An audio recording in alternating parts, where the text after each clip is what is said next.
No joke.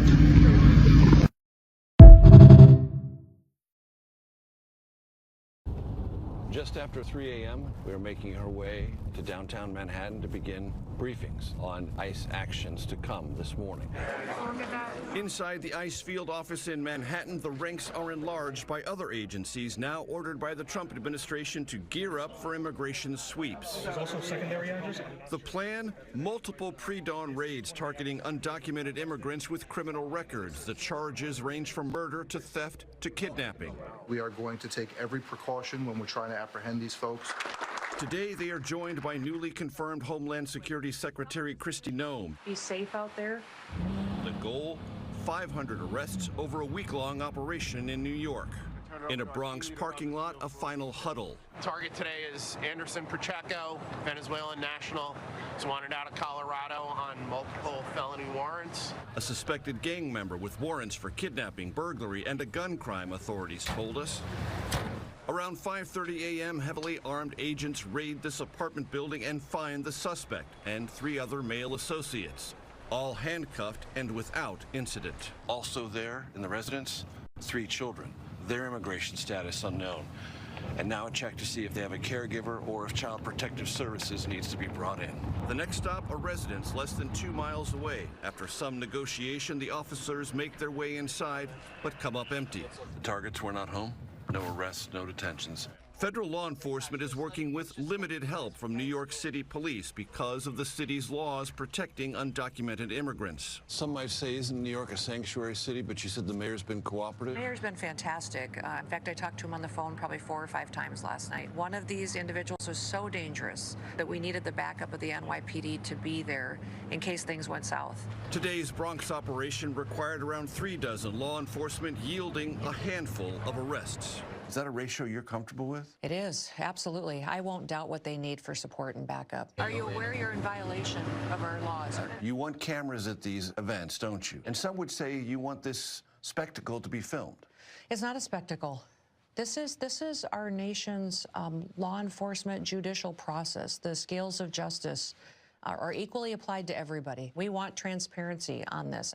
Vice President J.D. Vance has suggested deporting 1 million people a year could be possible, roughly quadruple the number under President Biden last fiscal year. Will you have the person power you need to carry out this initiative? We're working on it. It seems like you won't. Well, we will have the personnel because we're going to continue to recruit and ask people to help us.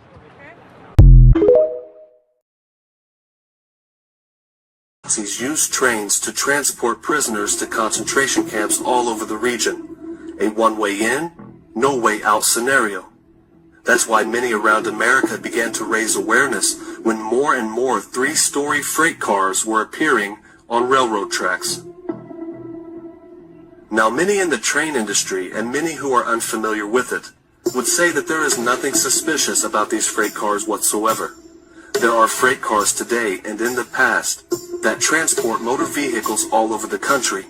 Sure, they converted the usual 2-story freight car to 3-story freight cars in this particular example, but most people today would look at that as productive. What caught the attention of investigators and researchers is the fact that the trains, like the one you are about to see here, have been modified over the recent years. Some now have windows, and anyone will tell you that cars and trucks don't need windows for light or for air or for scenic views. For anything. Why they got a train that's got 3 levels with little windows in it? Huh? FEMA Trains, people, right here in our own city. What else are they? Look how long that train is. It goes both ways. You got 3 levels, little windows. Tell me what that is. Prison train? Those ain't for hauling cars. You don't put cars in something like that. Look, they're connected together. Connected together so you can pass through 2 cars. People, wake up. FEMA Trains right here in our own city, people. 70 mile an hour. See how long we stay next to these. Yeah, that's where we are. Come on out and look at it. Soon. Every one of these trains, they're dual cars connected in the middle. Connected in the middle. Shalom. Okay, y'all can see this is from the detention center is Guantanamo Bay. Yeah, they didn't forget that, right? Okay. Now this here, this is gonna cause a shortage of supplies, food including, especially with China. And from where I'm seeing it, this is gonna be the beginning of Jacob's trouble. So with that being said, let me just read Jeremiah 30th chapter and 7th verse.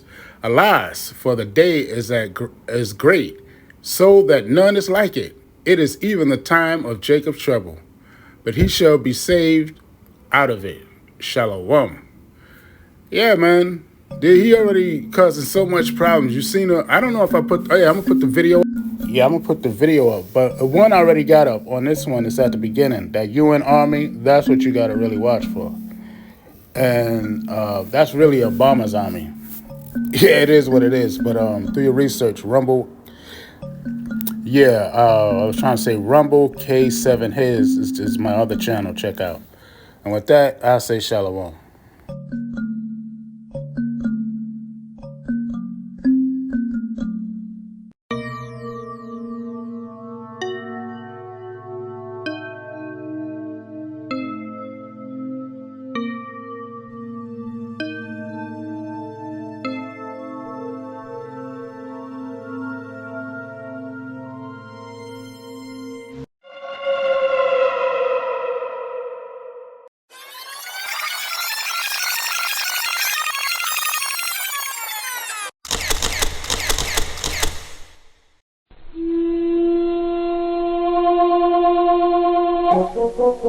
Oh,